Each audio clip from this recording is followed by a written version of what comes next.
Hello students, higher mathematics के मेरे इस चैनल पे मैं डॉक्टर सौरभ गुप्ता आप सभी का एक बार फिर से बहुत बहुत स्वागत करता हूं। स्टूडेंट्स, आज का वीडियो लेक्चर आप सबके लिए बहुत खास होने वाला है, क्योंकि आज की वीडियो लेक्चर में मैं आप लोगों के सामने कुछ ऐसी शॉर्ट ट्रिक्स डिस्कस करने वाला हूं जिन शॉर्ट ट्रिक्स की हेल्प से आप नंबर ऑफ जनरेटर्स जो होते हैं साइक्लिक ग्रुप में वो बड़े इजीली फाइंड आउट कर सकते हैं। तो चाहे कोई भी कॉम्पिटिटिव एग्जाम हो, चाहे वो कॉम्पिटिटिव एग्जाम नेट का हो, गेट का हो, आईआईटी जेम का हो, एनबीएचएम का हो, या जो अदर यूनिवर्सिटीज के एग्जाम्स होते हैं जैसे सीयू, सीईटी, बीएचयू, इस टाइप के, तो इन एग्जाम्स में, इन कॉम्पिटिटिव एग्जाम्स में अगर आपके सामने कोई भी ऐसा क्वेश्चन आता है जिसमें आपको नंबर ऑफ जनरेटर्स निकालने होंगे किसी भी साइक्लिक ग्रुप के, तो आप इन सारी की सारी शॉर्ट ट्रिक्स से वो बड़े इजीली फाइंड आउट कर सकते हैं। तो इसीलिए स्टूडेंट्स मैंने सोचा आज का जो वीडियो लेक्चर है उसमें मैं केवल इन्हीं शॉर्ट ट्रिक्स के बारे में डिस्कस करूं। तो स्टूडेंट्स, आज के वीडियो लेक्चर में शॉर्ट ट्रिक्स के बारे में तो हम डिस्कस करेंगे ही करेंगे, प्लस हम कुछ प्रीवियस ईयर के क्वेश्चंस भी सॉल्व करेंगे with the help of all these tricks. ठीक है स्टूडेंट्स, ताकि आपको ये पता लग जाए कि कैसे इन ट्रिक्स का यूज करके हम क्वेश्चंस को सॉल्व कर सकते हैं इफेक्टिवली और कम टाइम में। तो स्टूडेंट्स, बिना देरी किए स्टार्ट करते हैं आज का ये वीडियो लेक्चर। आइए, एक चीज और स्टूडेंट्स मैं आपको बता दूं, ये सारी शॉर्ट ट्रिक्स समझने से पहले आपको साइक्लिक ग्रुप अच्छे से आना चाहिए। ठीक है, कि साइक्लिक ग्रुप क्या होता है, जनरेटर क्या होता है, जनरेटिंग एलिमेंट किसे कहते हैं ना, तो ये सारी चीजें आपको अच्छे से आनी चाहिए, तभी आप इन ट्रिक्स को समझ पाएंगे। अगर अभी तक आप लोगों को साइक्लिक ग्रुप के बारे में जानकारी नहीं है तो डिस्क्रिप्शन बॉक्स में मैंने अपने प्रीवियस वीडियो का लिंक दे रखा है जिसमें मैंने साइक्लिक ग्रुप के बारे में पूरा डिटेल डिस्क्रिप्शन किया है। आप चाहे तो एक बार उस वीडियो पे भी विजिट कर सकते हो ताकि आपको साइक्लिक ग्रुप के बारे में अच्छे तरीके से हर चीज पता हो जाए। उसके बाद आप इन शॉर्ट ट्रिक्स को देखिएगा, तो उससे होगा ये कि आपको ये शॉर्ट ट्रिक्स में किसी भी तरीके के समझने में दिक्कत नहीं आएगी। तो ठीक है स्टूडेंट्स, अब स्टार्ट करते हैं आज का ये वीडियो लेक्चर। आइए देखिए स्टूडेंट, ध्यान से समझिएगा, बहुत सिंपल ट्रिक्स है। देखिए, पहली ट्रिक क्या कहती है, अगर जी कोई भी एक साइक्लिक ग्रुप आपको दे रखा है, जी कोई भी एक साइक्लिक ग्रुप है और कोई एलिमेंट ए इसी ग्रुप जी का जनरेटर है। मेरी बात समझ में आ गई? जी क्या है? जी कोई भी एक साइक्लिक ग्रुप है और एक कोई भी एक जनरेटर है इस ग्रुप जी का। तो स्टूडेंट्स, जो ए इनवर्स होगा, ए इनवर्स मतलब ये जो एलिमेंट ए है जो इसका इनवर्स होगा वो भी ग्रुप जी का जनरेटर होगा। ट्रिक समझ में आ गई? एक बार फिर से समझ लीजिए, अगर जी आपको कोई भी साइक्लिक ग्रुप दे रखा है और कोई एलिमेंट ए इसी साइक्लिक ग्रुप जी का जनरेटर है, तो स्टूडेंट्स ये जो ए का इनवर्स होगा ये भी जनरेटर होगा इसी साइक्लिक ग्रुप जी का। यानी कि अगर ये एलिमेंट ए ग्रुप जी को जनरेट कर रहा है, आपको मालूम है साइक्लिक ग्रुप अगर आपने पढ़ा होगा तो जब कोई एलिमेंट किसी भी ग्रुप को जनरेट करता है तो उसको इस तरह से लिखा जाता है। तो अगर कोई एलिमेंट ए किसी ग्रुप जी को जनरेट कर रहा है तो इस एलिमेंट का जो इनवर्स होगा वो भी इस ग्रुप जी को जनरेट करेगा। मेरी बात समझ में आ गई स्टूडेंट्स? यही कहती है पहली ट्रिक। सिंपल है ट्रिक, कोई दिक्कत नहीं है। एक बार फिर से समझ लीजिए, अगर कोई ग्रुप जी साइक्लिक ग्रुप है और उस ग्रुप के अंदर कोई एलिमेंट है जो उस ग्रुप का जनरेटर है, साइक्लिक ग्रुप है तो जनरेटर तो हो गई, तो उस एलिमेंट का जो इनवर्स होगा वो भी उस ग्रुप जी का जनरेटर होगा। यानी अगर ए ग्रुप जी को जनरेट कर रहा है तो ए का इनवर्स भी ग्रुप जी को जनरेट करना चाहिए। क्लियर है स्टूडेंट? समझ में आ गई ट्रिक? बहुत सिंपल है। अब देखिए, अब चलते हैं दूसरी ट्रिक पे। दूसरी ट्रिक भी बहुत सिंपल है। क्या कह रही है कि जो नंबर ऑफ जनरेटर्स हैं किसी भी साइक्लिक ग्रुप में जिसका ऑर्डर n है वो कितने होंगे? वो होंगे 5n। बात समझ में आ गई स्टूडेंट्स? क्लियर है? ठीक है, क्या कहती है ट्रिक कि जो नंबर ऑफ जनरेटर्स हैं कोई भी cyclic group of order n वो कितने होंगे? 5n। यानी कि सपोज कीजिए आपको कोई साइक्लिक ग्रुप दे रखा है और उस साइक्लिक ग्रुप का ऑर्डर है 3 और मैं आपसे कहूं भाई इस साइक्लिक ग्रुप के कितने नंबर ऑफ जनरेटर्स होंगे, तो आप सिंपली इस ट्रिक का यूज करके कह दोगे 5 3 सर। मेरी बात समझ में आ गई? अब यहाँ पे ये जो फाई है ये क्या है? Euler's function. तो स्टूडेंट्स मैं आपको बता दूं कि ऑयलर फंक्शन के बारे में भी आपको पूरी अच्छे से जानकारी होनी चाहिए, प्लस ऑयलर्स फंक्शन की जो प्रॉपर्टीज होती है उनके बारे में भी जानकारी होनी चाहिए। अगर जानकारी नहीं है तो ऑयलर्स फंक्शन पे मैंने भी एक वीडियो पूरा वीडियो लेक्चर बना रखा है और डिस्क्रिप्शन बॉक्स में मैंने उसका लिंक भी दे रखा है। आप चाहें तो वहां पे जाके विजिट कर सकते हैं और ऑयलर फंक्शन को अच्छे से समझ सकते हैं। ठीक है स्टूडेंट्स, दूसरी ट्रिक भी हो गई। अब बात करते हैं तीसरी ट्रिक की। ध्यान से देखिए, अगर जी कोई भी एक फाइनाइट साइक्लिक ग्रुप आपको दे रखा है जिसका की ऑर्डर n है, ठीक है। अगर जी कोई भी फाइनाइट साइक्लिक ग्रुप दे रखा है जिसका ऑर्डर n है, तो a की पावर r जो कि जनरेटर होगा g का, कब? इफ एंड ओनली इफ, ये इफ एंड ओनली इफ होता है, ये आपको पता होना चाहिए। इफ एंड ओनली इफ जब जीसीडी r और n का 1 हो। स्टूडेंट्स ये जो तीसरी ट्रिक है ना, ये बहुत इंपॉर्टेंट ट्रिक है और ये कई क्वेश्चंस में यूज होती है डायरेक्ट, ठीक है। एक बार आप इसको थोड़ा सा समझ लीजिए ध्यान से। क्या कह रही है ट्रिक? अगर जी कोई भी फाइनाइट साइक्लिक ग्रुप है जिसका की ऑर्डर n है, यानी जी कोई भी आपको एक साइक्लिक ग्रुप दे रखा है उसका ऑर्डर n है, और मान लो कि कोई एक एलिमेंट है इस फॉर्म में a की पावर r की फॉर्म में, और ये जो एलिमेंट है ये जनरेटर है इसी ग्रुप g का, तो ये a की पावर r इस ग्रुप g का जनरेटर कब होगा? केवल और केवल तब जब इस r, ये जो a की पावर आपको दे रखी है ना r, ये वाला r और जो ग्रुप का ऑर्डर n है, इन दोनों का जीसीडी 1 हो। 1 होने का मतलब क्या है कि r n के को प्राइम हो। जाहिर सी बात है, अगर दो नंबरों का जीसीडी 1 है तो वो दोनों नंबर आपस में को प्राइम होंगे, ये चीज आपको पता है।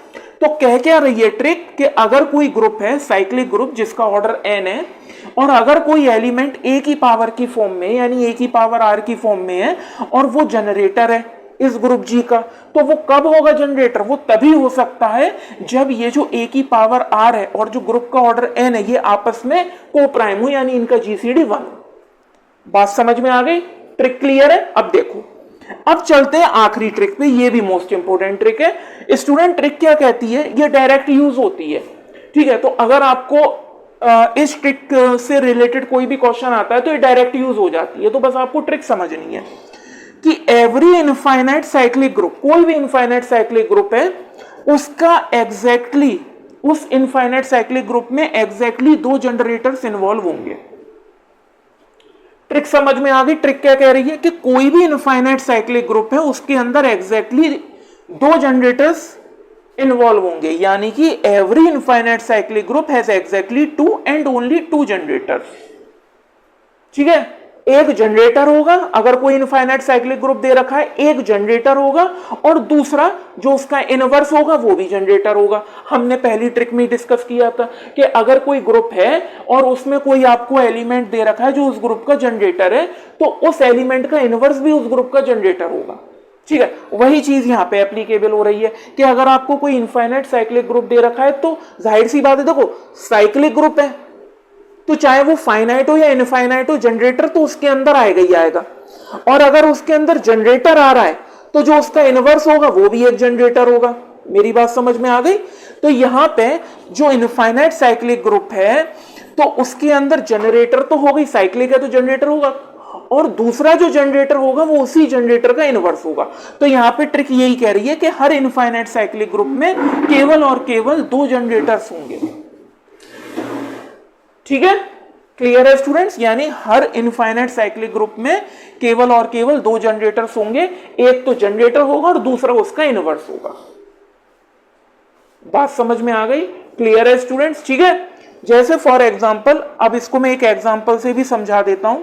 जैसे मान लो set of integer with respect to addition दे रखा है, एक इनफाइनाइट साइक्लिक ग्रुप है, is an infinite cyclic group. ये आपको एक इनफाइनाइट साइक्लिक ग्रुप दे रखा है स्टूडेंट्स। तो अगर मैं इस ट्रिक के अकॉर्डिंग देखूं तो देखो 1 तो इसका जनरेटर होगा ही होगा, ठीक है, क्योंकि 1 सारे एलिमेंट्स को जनरेट करेगा z के, प्लस अभी मुझे ये मालूम है 1 तो जनरेटर होगा ही होगा, अब 1 का जो एडिटिव इनवर्स है यानी -1 वो भी जनरेटर होगा,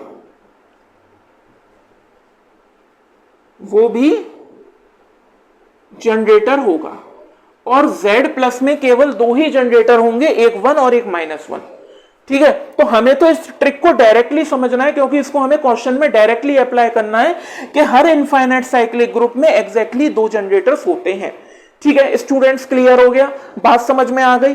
ये चारों की चारों ट्रिक्स आई होप आपको अच्छे से क्लियर हो गई होंगी। अब स्टूडेंट्स हम चलते हैं प्रीवियस ईयर के क्वेश्चंस पे और वहां पे देखते हैं कि किस तरह से इन ट्रिक्स से हम क्वेश्चंस को इफेक्टिवली और कम टाइम में सॉल्व कर पाते हैं। तो स्टूडेंट्स बिना देरी किए स्टार्ट करते हैं अपने प्रीवियस ईयर के क्वेश्चंस को सॉल्व करना। आइए तो देखिए स्टूडेंट्स, चलते हैं अपने पहले क्वेश्चन की ओर। स्टूडेंट्स, ये मोस्ट इंपोर्टेंट क्वेश्चन है और ये आईआईटी जैम में 2017 में भी आ चुका है। तो स्टूडेंट्स, अब इस तरह के क्वेश्चन जो है इसको हम सॉल्व करेंगे जो हमने प्रीवियस अभी शॉर्ट ट्रिक्स पढ़ी थी उनकी हेल्प से, और मैं आपको दिखाऊंगा कि किस तरह से उन ट्रिक्स को यूज करके कम टाइम में इफेक्टिवली इस तरह के क्वेश्चंस को हम सॉल्व कर सकते हैं। तो स्टार्ट करते हैं स्टूडेंट्स। देखिए सबसे पहले क्वेश्चन क्या कह रहा है इसको समझ लेते हैं, क्योंकि वो समझना सबसे ज्यादा जरूरी है। देखिए क्वेश्चन हमसे कह रहा है कि the number of generators of the additive group Z36 is equals to, यानी कि आपको एक एडिटिव ग्रुप दे रखा है, Z36 और आपसे ये पूछा गया है कि ये जो एडिटिव ग्रुप है Z36 इसके अंदर कितने नंबर ऑफ जनरेटर्स मौजूद हैं। मेरी बात समझ में आ गई? तो स्टूडेंट्स यहां पे ट्रिक कौन सी लगेगी? यहां पे ट्रिक वो लगेगी, याद कीजिए, जब मैंने आपको बताया था कि अगर आपको कोई भी फाइनाइट ऑर्डर का साइक्लिक ग्रुप दे रखा है जिसका ऑर्डर n है, तो उस फाइनाइट ऑर्डर के साइक्लिक ग्रुप में कितने नंबर ऑफ जनरेटर्स होंगे n ऑर्डर के, तो उसका क्या था, phi n। क्लियर है स्टूडेंट्स? तो वही वाली शॉर्ट ट्रिक हम यहां पे यूज करेंगे। देखिए यहां पे आपको ग्रुप दे रखा है Z36 और ये एक एडिटिव ग्रुप है, ठीक है। यहां पे आपको ग्रुप दे रखा है Z36 और ये एक एडिटिव ग्रुप है, यानी बाइनरी ऑपरेशन यहां पे एडिशन होगा। तो ये Zn टाइप का ग्रुप है, ठीक है। आप लोगों ने Zn ग्रुप के बारे में भी पढ़ा होगा। अब स्टूडेंट्स देखिए यहां पे इस ग्रुप का ऑर्डर कितना है, यहां पे इस ग्रुप का ऑर्डर है 36, ठीक है। अब ये एक साइक्लिक ग्रुप है। अब आपसे क्या कह रहा है, आपसे ये कह रहा है ये जो साइक्लिक ग्रुप है जिसका ऑर्डर 36 है इसमें कितने नंबर ऑफ जनरेटर्स होंगे, ठीक है। इसमें कितने नंबर ऑफ जनरेटर्स होंगे? तो देखिए स्टूडेंट्स, नंबर ऑफ जनरेटर्स, जो नंबर ऑफ जनरेटर्स होंगे इन Z36 वो कितने होंगे? वो होंगे स्टूडेंट्स 536, ठीक है, क्योंकि ग्रुप का ऑर्डर कितना दे रखा है, 36 दे रखा है। और ट्रिक क्या कहती है? ट्रिक ये कहती है कि जो नंबर ऑफ जनरेटर्स होते हैं किसी भी फाइनाइट ऑर्डर के साइक्लिक ग्रुप के जिसका ऑर्डर n है, तो टोटल नंबर ऑफ जनरेटर्स कितने होंगे, phi n। तो वही चीज हमने यहां पे लगा दी। तो देखिए यहां पे ग्रुप का ऑर्डर 36 दे रखा था, तो जो नंबर ऑफ जनरेटर्स होंगे Z36 में वो कितने हो जाएंगे, 536। अब स्टूडेंट्स यहां पे आपको ये ऑयलर फंक्शन के बारे में अच्छे से पता होना चाहिए, है ना, इसकी प्रॉपर्टीज भी अच्छे से पता होनी चाहिए, क्योंकि अब हम इसको सॉल्व करने वाले हैं।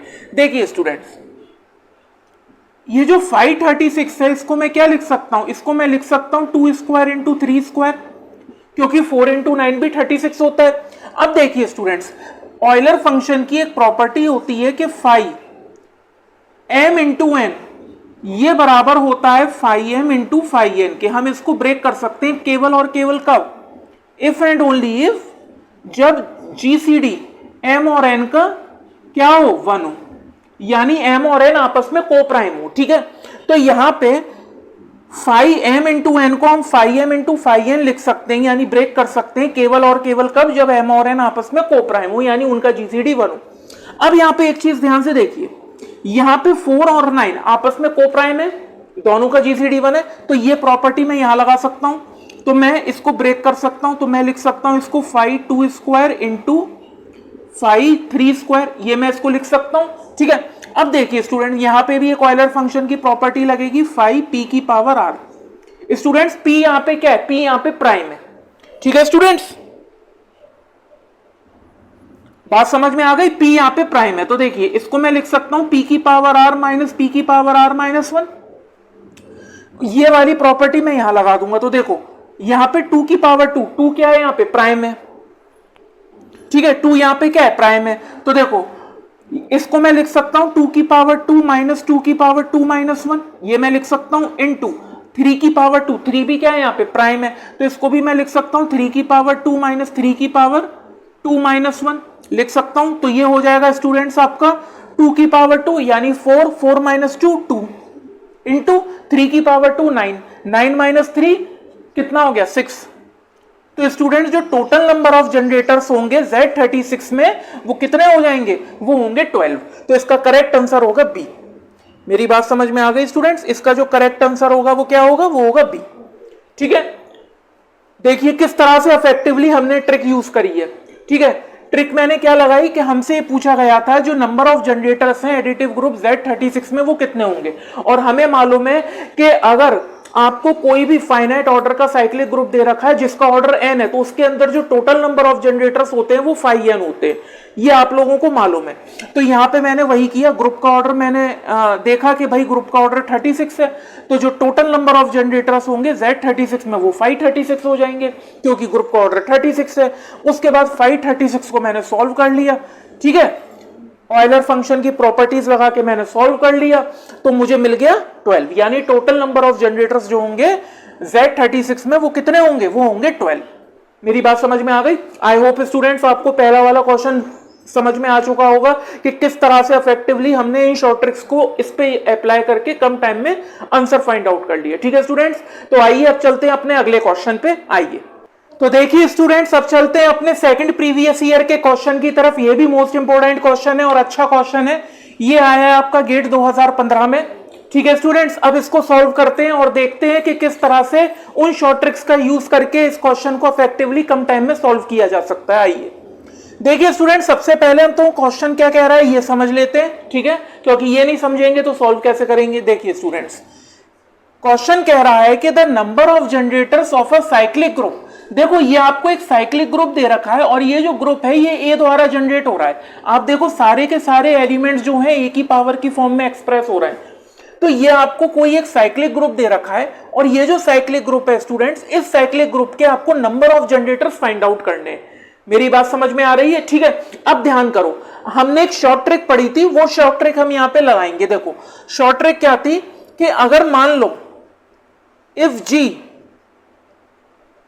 इज एनी साइक्लिक ग्रुप, अगर G कोई भी साइक्लिक ग्रुप दे रखा है आपको ऑफ ऑर्डर n,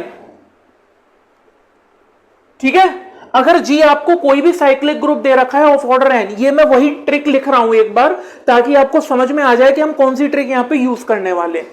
G आपको कोई भी एक साइक्लिक ग्रुप दे रखा है जिसका ऑर्डर n है और मान लीजिए कोई एलिमेंट है ए की पावर की फॉर्म में, मान लो ए की पावर आर की फॉर्म में, और ये क्या है, ये G का जनरेटर होगा। मैं ये कह रहा हूं इफ, इसको इफ करके लिख लो, एंड इफ ये जो ए की पावर आर है, ए की पावर की आर की फॉर्म में कोई एक एलिमेंट है जो कि जनरेटर है, is a generator of G। ठीक है, केवल और केवल कब, जब जो जीसीडी है स्टूडेंट्स आर और एन का वो क्या हो, वो 1 हो। ये वाली ट्रिक हम यहां पे लगाएंगे। ट्रिक क्या कह रही है कि अगर आपको मान लो कोई भी साइक्लिक ग्रुप दे रखा है जिसका ऑर्डर n है, जिसका ऑर्डर n है, और कोई एक एलिमेंट है ए की पावर आर की फॉर्म में जो इसी साइक्लिक ग्रुप G का जनरेटर है, तो मैं अगर ये कह रहा हूं कि भाई ये ए की पावर आर इस साइक्लिक ग्रुप G का जनरेटर है, तो ये जनरेटर कब होगा, जब ये जो ए की पावर आर आपको दे रखी है ये आर का और जो ग्रुप का ऑर्डर n है उन दोनों का जीसीडी 1 हो, यानी आर और n आपस में कोप्राइम हो। जो ए की पावर है और ग्रुप का ऑर्डर है वो आपस में क्या हो, कोप्राइम हो। वही ट्रिक हम यहां पे यूज करेंगे। तो देखिए स्टूडेंट्स, क्वेश्चन कह रहा है कि जो हमें पता करना है नंबर ऑफ जनरेटर्स कितने होंगे इस साइक्लिक ग्रुप में। अब देखिए यहां पे ये जो साइक्लिक ग्रुप है आपका ये ए द्वारा जनरेट हो रहा है, तो यहां पे देखो ये जो आपको ग्रुप दे रखा है ये इस फॉर्म में ए की पावर 1, ए की पावर 2, ए की पावर 3 और ए की पावर 4 क्या है, ई। ए की पावर 4 क्या है, ई। ठीक है, अब देखो यहां पे ग्रुप का ऑर्डर क्या है, ग्रुप का ऑर्डर 4 है। ठीक है, यहां इसका मतलब यह है अगर मैं इस ट्रिक के अकॉर्डिंग देखूं तो यहां पे n की वैल्यू क्या है, n की वैल्यू 4 है। ठीक है, अब देखो अब मैं यहां पे ये देखूंगा कि जो a की पावर मुझे r दे रखी है, भाई ये सारे एलिमेंट्स जो है a द्वारा ही जनरेट हो रहे हैं, तो ये जो a की पावर r आपको दे रखी है इस r का मैं जीसीडी निकालूंगा ग्रुप के ऑर्डर के साथ में और देखूंगा ऐसा कौन सा आर है जिसका जीसीडी अगर मैं n के साथ निकालूं यानी कि ग्रुप के ऑर्डर के साथ में तो मुझे 1 मिल जाए। यानी कि देखो ये ए की पावर 1, ए की पावर 2, ए की पावर 3, ए की पावर 4, तो ए की जितनी भी पावर है उस हर पावर का जीसीडी मैं 4 के साथ निकाल के देखूंगा, ठीक है। और जिस पावर का जीसीडी 4 के साथ में 1 आ जाए, समझ लो वही एलिमेंट इस ग्रुप का जनरेटर होगा। ट्रिक यही कहती है। देखो सबसे पहले मैं जीसीडी निकालता हूं 1 का और 4 का। तो देखो जीसीडी ऑफ 1, 4, 1 आ रहा है, इसका मतलब क्या हुआ, इसका मतलब ये हो गया कि ए की पावर 1 क्या है, generator is a generator of G, इस ग्रुप का जनरेटर है। अब देखो अब मैं निकालता हूं 2 का, ए की पावर 2 है ना, तो इस 2 का जीसीडी 4 के साथ में। तो देखो जीसीडी ऑफ 2, 4, तो देखो 1 नहीं आया, इसका मतलब क्या हो गया, इसका मतलब ये है कि ए की पावर 2 जो है इज नॉट जनरेटर, यानी कि ये जनरेटर नहीं है जी का। मेरी बात समझ रहे हो। उसके बाद में मैं ए की पावर 3, अब ये जो 3 है इसका जीसीडी 4 के साथ में निकालता हूं, तब भी 1 आएगा। देखो 3 का जीसीडी अगर मैं 4 के साथ लेता हूं तब भी 1 आएगा। तो इसका मतलब क्या है कि भाई ए क्यूब जो है वो भी जनरेटर होगा, इज अ जनरेटर ऑफ जी।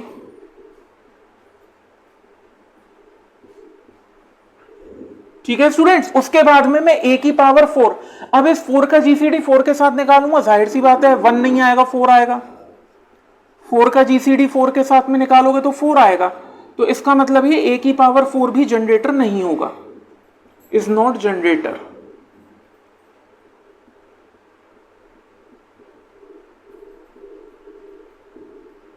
बात समझ में आ गई स्टूडेंट्स, क्लियर है। ठीक है, तो देखो जब मैंने ए की पावर 1 का जीसीडी 4 के साथ में लिया तब मुझे 1 मिला, तो ए की पावर 1 जनरेटर हो गया। उसके बाद में मैंने जब ए की पावर 3, इस 3 का जीसीडी 4 के साथ लिया तब मुझे जीसीडी 1 मिला, तो ए की पावर 3 जनरेटर हो गया। इसका मतलब यह है कि केवल ए की पावर 1 और ए की पावर 3 केवल ये जनरेटर होंगे। ये आपका ऑप्शन नंबर, ये आपका ऑप्शन नंबर डी है। ठीक है स्टूडेंट्स, यहां पे मैं डी लिखना भूल गया था। ठीक है, ये आपका ऑप्शन नंबर डी है। तो इसका मतलब क्या है कि ए की पावर 1 और ए की पावर 3 ये जो दो एलिमेंट्स हैं जो ए द्वारा ही जनरेट हुए हैं, ये इस ग्रुप के जनरेटर होंगे, यानी ये दोनों एलिमेंट्स इस ग्रुप जी को जनरेट करेंगे। मेरी बात समझ में आ गई स्टूडेंट्स। ठीक है, तो यहां पे इसका जो करेक्ट आंसर होगा वो हो जाएगा आपका डी। ना तो ये होगा, ना ये होगा, ना ये होगा, डी होगा। ठीक है स्टूडेंट्स, बात समझ में आ गई किस तरह से हमने इफेक्टिवली शॉर्ट ट्रिक लगा के इसको कम टाइम में सॉल्व कर लिया। ठीक है, अब देखिए स्टूडेंट्स, आई होप आपको ये वाला क्वेश्चन भी समझ में आ चुका होगा। अब चलते हैं अपने अगले प्रीवियस ईयर के क्वेश्चन की तरफ। आई देखिए स्टूडेंट्स, अब चलते हैं अपने थर्ड प्रीवियस ईयर के क्वेश्चन की तरफ। ये भी मोस्ट इंपोर्टेंट क्वेश्चन है। ठीक है, और ये क्वेश्चन आपका CU-CET में आ चुका है। ये क्वेश्चन आपका CU-CET में आ चुका है 2016 में। ठीक है ना, अच्छा क्वेश्चन है और इसको भी हम शॉर्ट ट्रिक लगा के यूज करेंगे और देखेंगे कैसे शॉर्ट ट्रिक की हेल्प से कम टाइम में इफेक्टिवली इस क्वेश्चन को सॉल्व किया जा सकता है। देखिए क्वेश्चन क्या कह रहा है, सबसे पहले हम इसको समझ लेते हैं। देखिए स्टूडेंट्स, क्वेश्चन ये कह रहा है कि आपको जी एक साइक्लिक ग्रुप दे रखा है। ठीक है, जी कोई भी एक साइक्लिक ग्रुप है और उसका ऑर्डर कुछ भी हो सकता है। तो जी एक साइक्लिक ग्रुप दे रखा है और जी के अंदर एग्जैक्टली एक जनरेटर है। तो स्टूडेंट ध्यान करने वाली बात यह है कि यहां पे जी के अंदर केवल एक जनरेटर है, केवल एक जनरेटर। ठीक है ना। अब ऑप्शन में आपको क्या दे रखा है कि भाई जी जो है फाइनाइट ग्रुप है, जी जो है इनफाइनाइट ग्रुप है। जी फाइनाइट भी हो सकता है, इनफाइनाइट भी हो सकता है, या कुछ भी नहीं होगा। क्लियर है स्टूडेंट्स। तो आई होप आपको क्वेश्चन समझ में आ चुका होगा और जो आपको ऑप्शंस दे रखे हैं वो भी समझ में आ चुके। अब देखो, अब इसको सॉल्व करते हैं। कैसे हम शॉर्ट ट्रिक की हेल्प से इसको सॉल्व करते हैं। स्टूडेंट्स, आपको याद होगा मैंने आपको बताया था शॉर्ट ट्रिक में कि कोई भी इनफाइनाइट आपको साइक्लिक ग्रुप दे रखा है, उसके अंदर एग्जैक्टली दो और केवल दो जनरेटर इन्वॉल्व होते हैं। ठीक है, अब ध्यान से समझो। यहां पे ये वाली पहले शॉर्ट ट्रिक लिख लो, we know date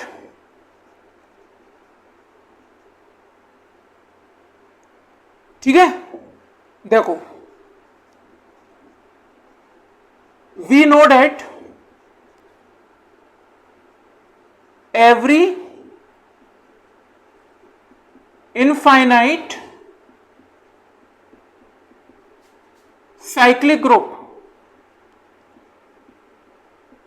contain exactly two generators, exactly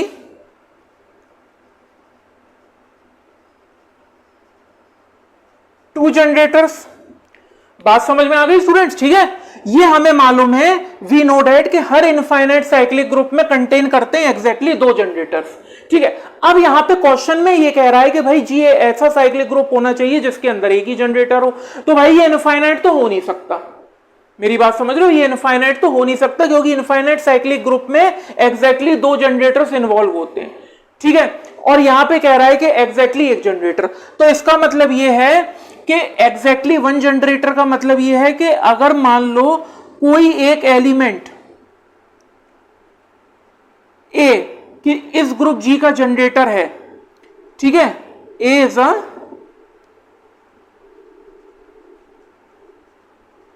अगर ए जनरेटर है किसी भी ग्रुप जी का, ये वाले जी का, ठीक है, तो इसका मतलब ये है, और इस ग्रुप के अंदर एक ही जनरेटर है, तो इसका मतलब यह है कि भाई ए का इनवर्स एक खुद होगा, ए का इनवर्स एक खुद होगा, ए का इनवर्स कोई और नहीं हो सकता, क्योंकि अगर ए जनरेटर है और उसका इनवर्स कोई और हुआ तो वो भी जनरेटर हो जाएगा, जबकि ग्रुप में कहा है कि भाई एग्जैक्टली एक जनरेटर होना चाहिए। तो इसका मतलब ये है कि जो जी है आपका, या तो वो केवल उसके अंदर आइडेंटिटी एलिमेंट होगा या फिर दो एलिमेंट होंगे ई कॉमा ए। ठीक है, ए कोई भी एलिमेंट हो सकता है। तो ये बात कंफर्म है कि ग्रुप के अंदर या तो आइडेंटिटी एलिमेंट होगा या फिर आइडेंटिटी एलिमेंट के साथ में एक एलिमेंट और होगा। तो देखो, अगर मैं इस ग्रुप की बात करूं तो इसमें आइडेंटिटी एलिमेंट है, तो ये तो अपना इनवर्स खुद ही एक ही जनरेटर है। और अगर मैं इस ग्रुप की बात करूं तो इसमें दो एलिमेंट है, आइडेंटिटी एलिमेंट का ऑर्डर हमेशा 1 होता है, और ये जो एलिमेंट है ये खुद का इनवर्स होगा और इसका ऑर्डर 2 होगा, यानी कि ग्रुप के ऑर्डर के बराबर। इसका मतलब ये है कि दो ही पॉसिबिलिटी हो सकती हैं, तो ग्रुप जो है वो हमेशा फाइनाइट होगा। मेरी बात समझ में आ गई? तो यहां पे जो पहला वाला ऑप्शन है वो आपका करेक्ट होगा, G is a finite group. ये भी गलत है, G is a infinite group, ये भी गलत है, G is a finite as well as infinite group, और ये भी गलत है कि इनमें से कोई भी नहीं होगा। आंसर क्या होगा इसका? आंसर होगा स्टूडेंट ए। ये CU CET में आ चुका है 2016 में, बहुत अच्छा क्वेश्चन है, और हमने देखा कि किस तरह से शॉर्ट ट्रिक डायरेक्टली इसमें यूज करके हमने इस क्वेश्चन का सॉल्यूशन निकाल लिया। ठीक है, बस आपको एक चीज याद होनी चाहिए कि हर इनफाइनाइट साइक्लिक ग्रुप में एग्जैक्टली दो जनरेटर्स इन्वॉल्व होते हैं।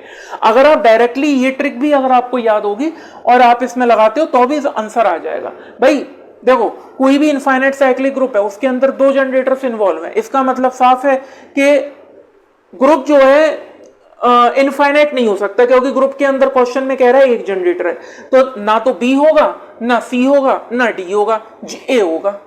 मेरी बात समझ में आ गई? क्लियर है स्टूडेंट्स? आई होप आपको समझ में आ चुका होगा किस तरह से हम क्वेश्चंस में ट्रिक्स को अप्लाई करते हैं और क्वेश्चन को सॉल्व करते हैं। अब स्टूडेंट्स चलते हैं अपने अगले प्रीवियस ईयर क्वेश्चन की तरफ। आइए, तो देखिए स्टूडेंट्स, अब चलते हैं अपने चौथे प्रीवियस ईयर क्वेश्चन की तरफ। ये भी अच्छा क्वेश्चन है और ये आपका BHU 2016 में आ चुका है। अब स्टूडेंट्स इसको हम सॉल्व करके देखेंगे जो हमने प्रीवियस ट्रिक्स पढ़ी थी उनकी हेल्प से। देखिए, सबसे पहले तो क्वेश्चन की स्टेटमेंट को हम समझ लेते हैं कि क्वेश्चन कहना क्या चाह रहा है। देखिए, the number of elements in a cyclic group Z30 generated by 24, यानी कि ये जो आपको ग्रुप दे रखा है Z30 with respect to addition, Zn group है, तो इसके अंदर कितने नंबर ऑफ एलिमेंट्स होंगे जो कि 24 द्वारा जनरेट होंगे। मेरी बात समझ में आ रही है? एक बार फिर से समझ लीजिए, ये जो आपको साइक्लिक ग्रुप दे रखा है Z30 एडिशन के रेस्पेक्ट में, तो आपसे ये पूछा गया है कि इस ग्रुप के अंदर कितने नंबर ऑफ एलिमेंट्स ऐसे होंगे जो कि 24 द्वारा जनरेट किए जाएंगे। ठीक है स्टूडेंट्स, अब देखो यहां पे एक फॉर्मूला लगेगा और वो फॉर्मूला भी आपको आना चाहिए। हालांकि मैं प्रीवियस ईयर के जो वीडियो लेक्चर्स हैं उसमें मैं उसको बता चुका हूं, आई बटन में मैं उसका लिंक भी दे दूंगा, अगर आप चाहें तो उस वीडियो को वहां से देख सकते हैं। देखिए स्टूडेंट्स, यहां पे अगर मान लो आपको कोई एलिमेंट दे रखा है किसी भी ग्रुप का, ठीक है, कोई एक एलिमेंट ए है जो जी में बिलोंग कर रहा है, और मैं ये कहूं कि भाई इस एलिमेंट का जो ऑर्डर है वो n है, यानी a की पावर n बराबर e है। ठीक है, देखो कोई एक एलिमेंट ए है जो ग्रुप जी में बिलोंग कर रहा है और मैंने कहा भाई इस एलिमेंट ए का जो ऑर्डर है वो एन है, तो इसका मतलब ये है कि भाई ए की पावर एन बराबर ई है। भाई ऑर्डर ऑफ ए बराबर एन का मतलब ये है कि ए की पावर एन बराबर ई है। तो इसका क्या मतलब हो गया, इसका मतलब ये है स्टूडेंट कि ये जो ए है ये एग्जैक्टली एन एलिमेंट्स को जनरेट करेगा इस ग्रुप के अंदर, यही मतलब होगा। ठीक है, तो यहां पे ये जो ए है आपका, ये ए की पावर 1, ए की पावर 2, ए की पावर 3 अप टू कहां तक, ए की पावर आर अप टू ए की पावर एन जो कि ई के बराबर है। यानी कि ये जो ए की पावर एन है ये एग्जैक्टली इतने एलिमेंट्स को जनरेट कर रहा है। ठीक है, अब मान लो मुझे इनमें से किसी एलिमेंट का ऑर्डर चाहिए जो ए द्वारा ही जनरेट हो रहा है। मान लो मुझे ए की पावर आर का ऑर्डर चाहिए, तो मैं क्या फॉर्मूला लगाऊंगा, ऑर्डर ऑफ ए की पावर आर बराबर order of A upon GCD of are comma r, यही है ऑर्डर ऑफ ए। ठीक है, तो स्टूडेंट्स ये वाला जो फॉर्मूला है, ये जो ट्रिक है, ठीक है, किसी भी एलिमेंट के ऑर्डर को निकालने की ये जो ट्रिक है ये मैं ऑलरेडी बता चुका हूं। आई बटन में मैंने उसका लिंक भी दे दिया है, आप चाहे तो वहां से एक बार देख सकते हैं। ठीक है ना स्टूडेंट्स, तो ये ट्रिक आपको पता होनी चाहिए यहां पे, पहली बात। ठीक है, तो यहां पे देखो, यहां पे ट्रिक क्या कहती है कि भाई अगर मान लो मुझे किसी एलिमेंट का ऑर्डर निकालना है और वो एलिमेंट ए द्वारा ही जनरेट हो रहा है, तो यहां पे उसका फॉर्मूला क्या हो जाएगा, ऑर्डर ऑफ ए की पावर आर बराबर order of A upon GCD of are comma order of A. ठीक है स्टूडेंट्स, अब देखो, अब क्वेश्चन पे चलते हैं। क्वेश्चन में आपको ग्रुप क्या दे रखा है, ग्रुप दे रखा है स्टूडेंट Z30। ठीक है, अब देखो ये साइक्लिक ग्रुप है। ठीक है, इस ग्रुप का ऑर्डर कितना है, 30 है। अब देखो इसके अंदर जो जनरेटर होगा वो 1 होगा, आप लोगों को मालूम है। तो देखो जो 1 होगा उसका ऑर्डर भी कितना हो जाएगा, 30 हो जाएगा। क्लियर है, उसका ऑर्डर भी कितना हो जाएगा, 30 हो जाएगा। क्यों, क्योंकि वो जनरेटर है। भाई जो 1 है वो Z30 के हर एलिमेंट को जनरेट कर रहा है, तो जाहिर सी बात है 1 का ऑर्डर भी 30 होगा। ये बात समझ में आ गई। अब देखो क्वेश्चन कह रहा है कि भाई Z30 के अंदर कितने नंबर ऑफ एलिमेंट्स ऐसे होंगे जो 24 द्वारा जनरेट होंगे। ठीक है, तो देखो मैं क्या करता हूं, मैं 1 की पावर 24 का ऑर्डर निकाल लेता हूं यहां से। तो 1 की पावर 24 का जब मैं ऑर्डर निकालूंगा तो किसके बराबर हो जाएगा, ऑर्डर ऑफ 1। ऑर्डर ऑफ 1 कितना दे रखा है, 30 अपॉन जीसीडी ऑफ 24, 30। क्लियर है स्टूडेंट्स, बात समझ में आ गई। अब देखो, अब यहां पे 30 अपॉन जीसीडी ऑफ 24, 30। तो देखो 24 और 30 का जीसीडी कितना होगा, 6 हो जाएगा। तो ये हो जाएगा 30 अपॉन ये जो आपका 24 और 30 का जो जीसीडी है स्टूडेंट्स, ये आपका हो जाएगा 6। ठीक है, तो ये चला जाएगा 6 5 या 30। बात समझ में आ गई, क्लियर है। अब देखो इसका मतलब क्या है कि जो 24 का ऑर्डर होगा, द ऑर्डर ऑफ 24,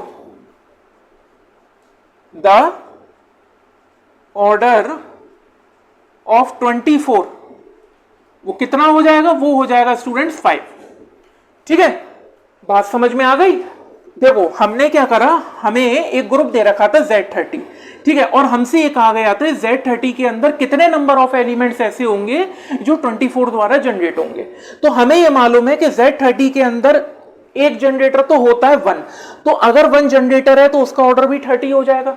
तो मैंने क्या करा, मैंने 1 की पावर 24 का ऑर्डर निकाल लिया इस फॉर्मूले का यूज करके। तो जब मैंने इस फॉर्मूले का यूज करके 1 की पावर 24 का ऑर्डर निकाला तो 5 आ गया। इसका मतलब यह है कि जो ऑर्डर है 24 का वो 5 हो गया। ठीक है, अब मुझे निकालना है कि भाई इस 5 ऑर्डर के कितने नंबर ऑफ एलिमेंट्स जो होंगे Z30 के अंदर इन्वॉल्व होंगे। जो 5 ऑर्डर के कितने एलिमेंट्स ऐसे होंगे जो Z30 के अंदर इन्वॉल्व होंगे। तो देखो number of elements of order 5, तो कितने हो जाएंगे स्टूडेंट्स, हमें मालूम है 5 5 होता है शॉर्ट ट्रिक के अकॉर्डिंग, ये चीज हमें मालूम है। ठीक है ना, अगर ग्रुप के अंदर किसी भी एलिमेंट का ऑर्डर निकालना है तो उसका तरीका यही होता है। तो number of elements of order 5, number of elements of order 5 कितना होगा, 5 5। ठीक है, और 5 का मतलब क्या हो गया स्टूडेंट्स, 5 - 1, क्योंकि आप लोगों को मालूम है 5p बराबर p - 1 होता है, तो 5 - 1 तो 4 आ गया। तो इसका मतलब क्या हो गया स्टूडेंट्स, इसका मतलब ये हो गया कि 5 ऑर्डर के Z30 के अंदर टोटल 4 एलिमेंट्स इन्वॉल्व होंगे। यानी कि ये जो 24 है आपका, ये Z30 के अंदर 4 एलिमेंट्स तो जनरेट करेगा ही करेगा। मगर आपको ये मालूम है आइडेंटिटी, अगर मान लो ये जो एलिमेंट 24 है, ये हमें ये निकालना है कि ये जो 24 एलिमेंट है Z30 के अंदर कितने नंबर ऑफ एलिमेंट जनरेट करता है। ठीक है, तो 4 तो करेगा ही करेगा, प्लस एक आइडेंटिटी एलिमेंट है वो भी करेगा। तो जो total number of elements generate होंगे स्टूडेंट्स, वो 5 हो जाएंगे। Total number of elements generated by 24, generated by 24 कितने हो जाएंगे, 4 + 1 = 5।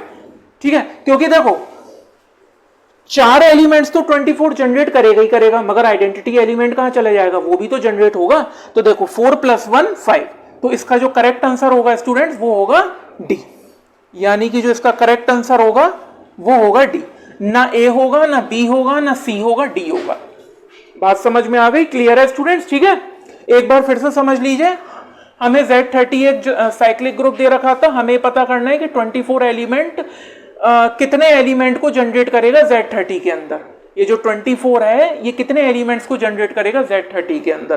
तो देखो Z30 के अंदर एक जनरेटर तो हमें मालूम है 1, तो 1 का ऑर्डर भी 30 हो जाएगा।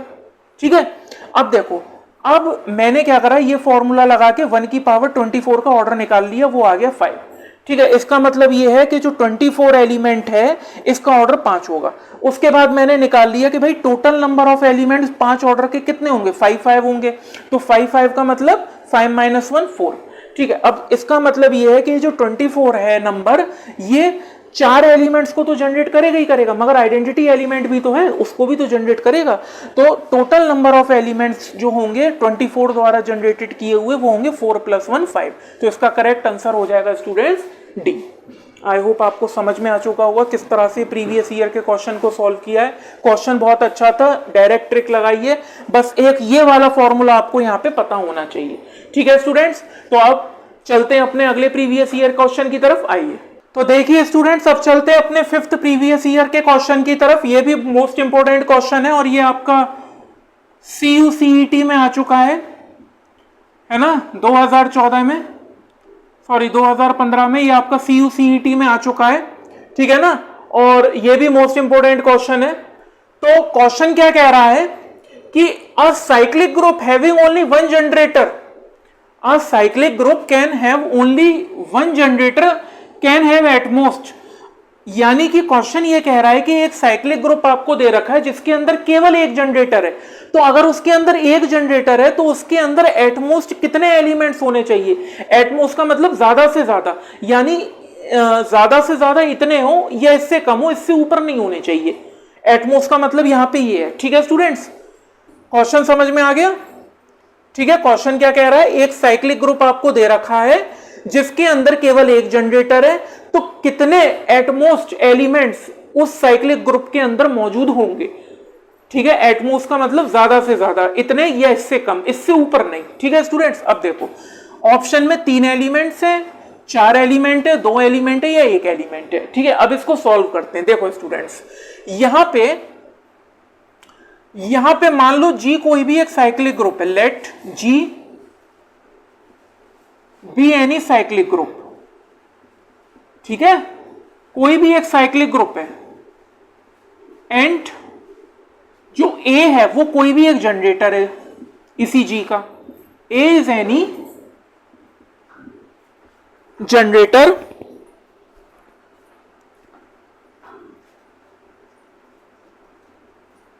A is any generator off G। बात समझ में आ गई स्टूडेंट्स, क्लियर है। यानी कि G क्या है, एक कोई भी साइक्लिक ग्रुप है और A क्या है, कोई भी इस ग्रुप G का जनरेटर है। ठीक है, अब यहां पे क्वेश्चन में ये कह रहा है कि भाई ऐसा साइक्लिक ग्रुप है G जिसके अंदर केवल एक जनरेटर है। इसका मतलब साफ है कि ये जो ए है जो कि जनरेटर है ये अपना इनवर्स खुद होगा, इसका इनवर्स कोई और नहीं हो सकता, ये बात तो क्लियर है। क्योंकि हमने ट्रिक में एक चीज पढ़ी है कि अगर कोई एलिमेंट जनरेटर है किसी भी साइक्लिक ग्रुप का तो उस एलिमेंट का इनवर्स भी जनरेटर होगा। अब अगर इसमें ए का इनवर्स कोई और हो जाएगा तो वो भी जनरेटर बन जाएगा, जबकि क्वेश्चन में हमें दे रखा है कि भाई ग्रुप के अंदर ए की जनरेटर होना चाहिए। यानी अगर ए इस साइक्लिक ग्रुप जी का जनरेटर है तो ए जो है वो अपना इनवर्स खुद होगा, यानी इट्स सेल्फ इनवर्स। ठीक है, तो इसका मतलब क्या हो गया, इसका मतलब ये है कि या तो ग्रुप के अंदर केवल आइडेंटिटी एलिमेंट इन्वॉल्व होगा जो अपना इनवर्स खुद होगा, या फिर ग्रुप के अंदर केवल दो एलिमेंट्स इन्वॉल्व होंगे, पहला आइडेंटिटी और दूसरा कोई भी एलिमेंट आपको ए दे रखा है। ठीक है, तो देखो अगर ये ग्रुप होगा तो इसमें तो एक ही एलिमेंट है तो ये तो अपना इनवर्स खुद ही होगा, तो ये तो साइक्लिक है ही है। ठीक है, जिसके अंदर वन ऑर्डर का ही एक एलिमेंट इन्वॉल्व है। और अगर ये ग्रुप होगा तो इसमें देखो आइडेंटिटी एलिमेंट का तो ऑर्डर हमेशा वन होता है, ये जो ए है ये सेल्फ इनवर्स होगा यानी इसका ऑर्डर 2 हो जाएगा, और ग्रुप का भी ऑर्डर 2 दे रखा है तो ये भी साइक्लिक हो जाएगा। इसके अलावा स्टूडेंट्स कोई और ग्रुप एग्जिस्ट नहीं कर सकता। तो इसका मतलब ये है कि जो साइक्लिक ग्रुप है, और अगर ऐसा साइक्लिक ग्रुप जिसके अंदर केवल एक जनरेटर इन्वॉल्व है, अगर ऐसा साइक्लिक ग्रुप जिसके अंदर केवल एक जनरेटर इन्वॉल्व है तो या तो उसके अंदर एलिमेंट एक होगा या दो होंगे, दो से ज्यादा नहीं हो सकते, यानी एटमोस्ट दो हो सकते हैं, दो से ज्यादा नहीं हो सकते। तो इसका जो करेक्ट आंसर है वो होगा सी, 2 एलिमेंट्स, ना तो 3 होंगे ना 4 होंगे ना 1 होगा, 2 होंगे। एटमोस्ट की बात हो रही है ना यहाँ पे, एटमोस्ट का मतलब ज्यादा से ज्यादा, ठीक है ना, 2 हो सकते हैं या 2 से कम हो सकते हैं, तो या तो 2 होगा या 1 होगा, 2 से ऊपर नहीं होगा। तो इसका जो करेक्ट आंसर है स्टूडेंट्स वो होगा आपका सी। आई होप आपको समझ में आ चुका होगा किस तरह से ट्रिक लगा के हमने इसको सॉल्व किया है। CUCET 2015 में भी ये क्वेश्चन आ चुका है। तो स्टूडेंट्स अब चलते हैं अपने अगले प्रीवियस ईयर की क्वेश्चन की तरफ। आइए देखिए स्टूडेंट्स, अब चलते हैं अपने इस वीडियो के लास्ट क्वेश्चन की तरफ। ये भी मोस्ट इंपोर्टेंट क्वेश्चन है और ये नेट 2015 में भी आ चुका है। क्वेश्चन क्या कह रहा है पहले हम इसको समझ लेते हैं। देखिए हमें एक यूएन ग्रुप दे रखा है और ये कहा है कि जो यूएन है ये एक साइक्लिक ग्रुप है, तो कितने नंबर ऑफ जनरेटर्स होंगे इस यूएन के अंदर। तो स्टूडेंट्स यहां पे जो आपको ऑप्शन दे रखा है वो पहला है n, दूसरा है phi n, तीसरा है phi of phi n और चौथा है 1। ठीक है, अब यहां पे स्टूडेंट आपको यूएन ग्रुप के बारे में जानकारी होनी चाहिए। तो ये मैं आपको बता दूं कि ये जो यूएन ग्रुप होता है, हालांकि इसके ऊपर भी मैंने एक वीडियो लेक्चर बना दिया है, डिस्क्रिप्शन बॉक्स में मैंने उसका भी लिंक दे रखा है, आप चाहें तो एक बार विजिट कर सकते हैं। तो लेकिन फिर भी मैं आपको बता देता हूं अगर आपको नहीं मालूम है तो, ये जो यूएन ग्रुप होता है इसके अंदर वो सारे के सारे एक्स नेचुरल नंबर्स आते हैं, है ना, वो सारे के सारे एक्स नेचुरल नंबर्स आते हैं सच डेट जिनका जीसीडी जो है, जिनका जीसीडी इस एन के साथ में 1 होता है। मेरी बात समझ में आ रही है, क्लियर है स्टूडेंट्स। ये जो यूएन है इसके अंदर वो सारे के सारे एक्स नेचुरल नंबर्स आते हैं जिनका की जीसीडी इस एन के साथ में 1 होता है, यानी वो सारे नेचुरल नंबर आते हैं जो कि इस एन के साथ में क्या होते हैं, को प्राइम होते हैं। मेरी बात समझ में आ गई स्टूडेंट्स, क्लियर है। तो इसका मतलब साफ है, अगर आपने ऑयलर्स फंक्शन पढ़ा होगा तो ऑर्डर ऑफ यूएन जो है वो phi n के बराबर होता है। ठीक है, phi n के बराबर होता है। अब देखो, अब order of UN phi n के बराबर है। वो क्वेश्चन में क्या कह रहा है कि भाई अगर यूएन एक साइक्लिक ग्रुप आपको दे रखा है तो कितने नंबर ऑफ जनरेटर्स होंगे यूएन के अंदर, यानी आपको यूएन के अंदर नंबर ऑफ जनरेटर्स निकालने हैं स्टूडेंट्स। तो देखिए order of UN phi n के बराबर है, तो इस phi n को मैंने k मान लिया, इस phi n को मैंने क्या मान लिया, k मान लिया। अब देखिए यहां पे ये हो गया k। अब हमें मालूम है we know that, we know that कि देखिए स्टूडेंट्स, अगर यूएन एक साइक्लिक ग्रुप है और उसका ऑर्डर k है तो इसका मतलब ये है कि ये जो यूएन होगा ये आइसोमॉर्फिक होगा zk के।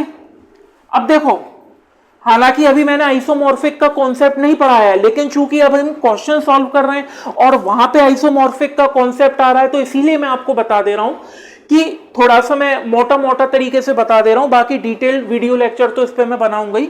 देखो स्टूडेंट, अगर दो ग्रुप आपस में आइसोमॉर्फिक है, अगर दो ग्रुप आपस में आइसोमॉर्फिक है, इसका मतलब यह है कि वो दोनों ग्रुप एग्जैक्टली एक दूसरे के बराबर नहीं है, मगर इनडायरेक्टली उनकी प्रॉपर्टीज सारी सेम है।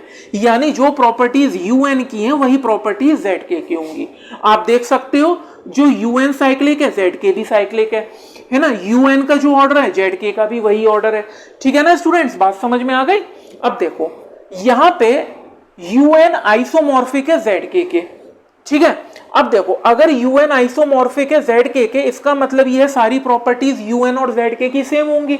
तो इसका मतलब यह है कि जितने नंबर ऑफ जनरेटर्स यूएन में होंगे उतनी नंबर ऑफ जनरेटर जेड के में होंगे। आइसोमॉर्फिक का मतलब तो यही हुआ, ठीक है ना स्टूडेंट्स। तो इसका मतलब क्या हो गया कि number of generators in UN, number of generators in UN, यानी कि यूएन के अंदर जितने भी नंबर ऑफ जनरेटर्स होंगे वो बराबर होंगे number of generators in Z के, नंबर ऑफ